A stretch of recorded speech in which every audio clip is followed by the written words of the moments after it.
Welcome to our podcast. My name's Arjun, and on the other hand, you have Appy. Appy and I are friends from our college days back in India.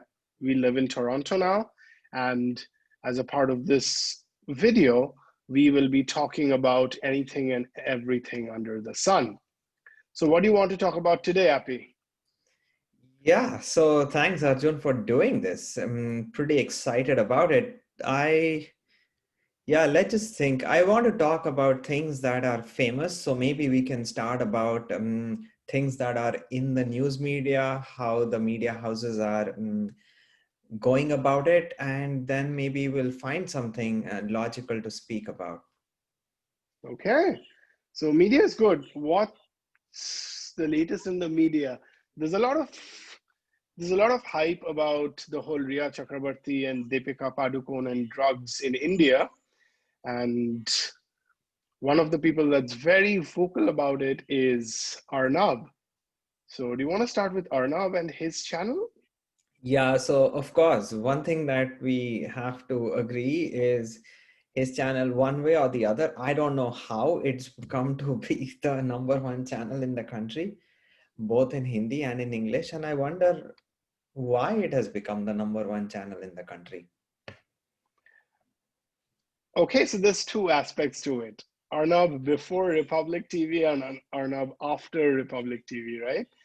When it was before Republic TV, I actually liked his journalism quite a bit. Obviously, he was still very vocal then as well, where instead of being an unbiased moderator, he was just giving his opinions right, left, and center, more towards right, I suppose. But now with Republic TV, it's just gone up a notch and it's just so dramatic. Do you think the drama has anything to do with his news channel becoming the number one? Yeah, I think it is TRP. So he's he's thought about what is going to make it make viewerships in his channel go higher, and he's come up with a strategy of masala journalism or supari journalism or whichever fancy term you want to give it. What is going to make people watch that instead of pure dry news, which I guess some channels still try to provide, and maybe that is the reason why people are watching it. Probably. See, when it comes to dry news, I know for a fact that you really like The Print and Shekhar Gupta's YouTube channel. So why don't you say a little bit, speak a little bit about that, and we can sort of segue into like masala news versus dry news. Yeah, so Shekhar Gupta, he started something known as Cut the Clutter. So he started that, I think, a few years back now. It is one of the shows of the print. And the main goal of Cut the Clutter is that there is a lot going on, but how do I declutter it and tell people what the real situation is and what are the next few days going to look like as far as that particular news or situation is concerned. So yes, I do agree that sometimes it can get boring, and people have given him feedback that it is very dry, sometimes it is too boring, too long. So he's working on it, but at the same point of time, if I want to know about something like in a little bit of detail, that is where I go and watch it. I agree with you. So I was watching one of the episodes of Cut the Clutter, and Shekhar Gupta actually said, as a message to his viewers, he said that, "Oh, you were asking about this one topic. I forget what it was, but he said, look, that's an open and shut case. You know what's going on. So it doesn't make sense for me to talk about it in Cut the Clutter. You can find the facts anywhere. So I'm going to talk about only those news topics which are very complex to understand, and I will unpack it for you." So I like that. And that kind of brings me to this whole, masala journalism versus dry journalism topic. Like if you take print media, for example, not the print, like newspapers, right? Uh, I'm from Calcutta, as you know, and one of the things I read about back in the day was that the Statesman, which was a very dry, old school newspaper, they were losing readership to like some of the more trendy newspapers, so to speak, which also had a lot of page three news like Bollywood supplements. So do you think like it's even required, like the masala. Like personally, I'm pretty old school and I like reading dry stuff than masala stuff. But like, what about you? Like, what do you feel about that? Yeah, it's all tabloid, right? Like people want to learn about gossip stories, what is happening in the private lives, personal lives, WhatsApp chats. And I guess people like Arnab Goswami is not the only person who does that. And there are other news channels also, say Times Now also, which kind of brings about some of these things which make people interested. And honestly, during this time of coronavirus, there is nothing that people have in front of them. Economy anyways has come crashing down. There is nothing happening. There is no news, no movies are coming. Till 2 weeks back we didn't even have any sports in the country, so there is nothing. So how do we convert 9 p.m. prime time into something that is entertaining for the viewers? How do we shout at the top of our voice at the expense of turning down the volume of some of the people who are being shouted upon? I wonder who goes to the news channels, by the way. So, I think that is one specific reason of bringing in entertainment. And you spoke about Statesman, and I know Telegraph, I guess, had that page three thing, Calcutta Times, and all that. So, for me, I think it's more about what sells versus what's needed. Agreed, agreed. Tell me about the other, some of the other journalists. Like, recently, there was this huge issue with Kangana Ranaut calling Urmila Matondkar a B-grade film star or a soft porn actress. And then Barkha Dutt had this interview with Urmila Matondkar, right?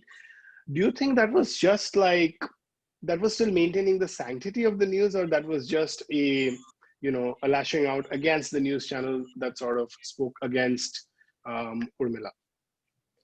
Yeah, it's interesting. So, with Kangana, there is that thing, right? Eh, she has to talk on every topic. She's the victim of every single wrong thing that has happened in the country. So, if a person cries out foul on one occasion or a couple of occasions, it's still okay. But if someone's talking all these things on each and every single occasion, you begin to doubt the other person. She didn't have to drag Urmila, right? Like it was pure plain garbage. Like why was she even referring to her name? And she's not only done this to Urmila, she's done this to other people like B grade actresses and all of those things. I don't even remember, because honestly I haven't watched that Barkha interview, but I have watched uh, Kangana's interview when she called Urmila a soft porn actress. And it was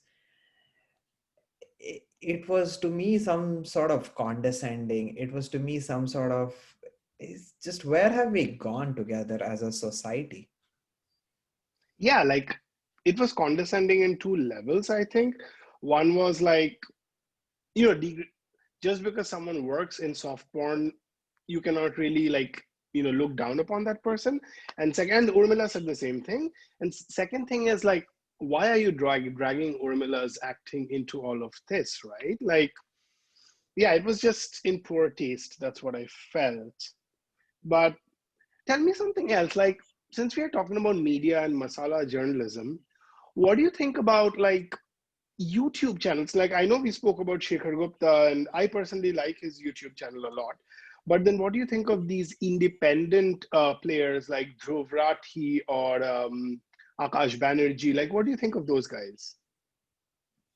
So I think it's a great forum. So I am totally in support of anybody who wants to do something independently. So 5 years back, it didn't exist, or at least 10 years back, these things were pretty uncommon. So I think that it's great, because why? Mm, you get to start something on your own. You get to present your views to the public, and you know what? If the public likes your view, then it's great. It's not national television, so you're not bound by the so many rules that national televisions are subjected to.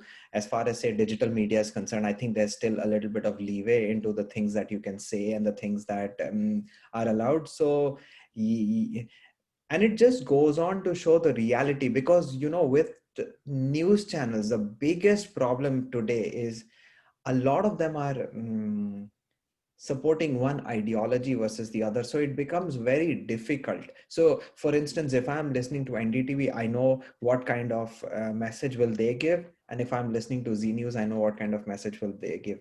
Here I think it's a little bit different, although people might accuse those YouTube channel people also to be aligned to an ideology. But having said that, it's a little different because you have lots and lots of YouTube content creators who at least tend to be unbiased. So you will have that person who criticizes Narendra Modi on one day, and there is that same person who will praise Narendra Modi on the other day for something great that he or his party did one of these days. Interesting. So um, we'll end after this one quick discussion, and then I'll go to you for your last take, and then I'll talk about my last take. But I saw something interesting today. I'm sort of moving from India to the international scale. Right. So I follow Dwayne Johnson on Instagram, right? And usually, he talks about workouts. He's got a gym called the Iron Paradise, or he calls his gym the Iron Paradise. But he's got endorsements with Under Armour, and now he's got his own company, Terramana Tequila. But today, he endorsed Joe Biden and Kamala Harris for the US presidential elections. So I looked at the Instagram comments, and seems like a lot of his fans are right wingers, and they were like, oh, Dwayne, you just lost a fan today. Trump's going to win, and so on and so forth. And a lot of people were accusing him of being bought by Joe Biden, saying that, oh, Joe Biden paid top dollar for this.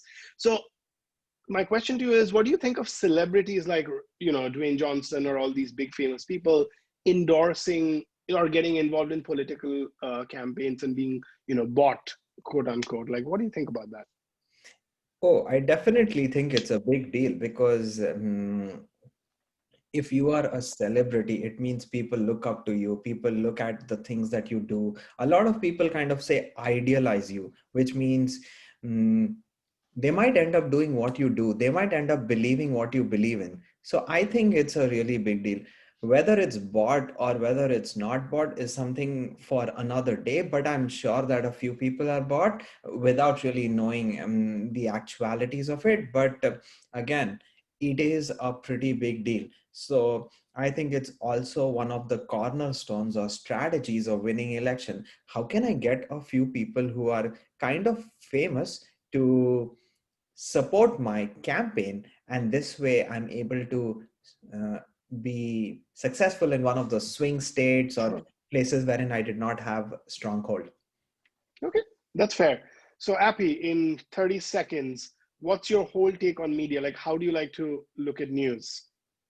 Yeah, so more than the media, I'd probably put it back to the consumers. I think consumers today of media are responsible for promoting a channel or not promoting a channel. So probably exercise caution before watching entertainment, even though it might seem tempting. So we are responsible for making a news channel number one versus number three. So I personally think media consumers such as ourselves have a huge role to play in the days to come by.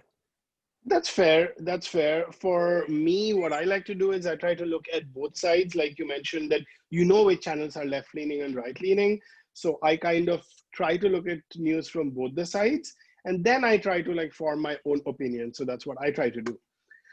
Viewers, that brings us to the end of this video today. And if you like our content, please continue watching. You can like, comment, and subscribe. We try to look at the comments and then come up with more content. And have a wonderful day. Goodbye. Thank you.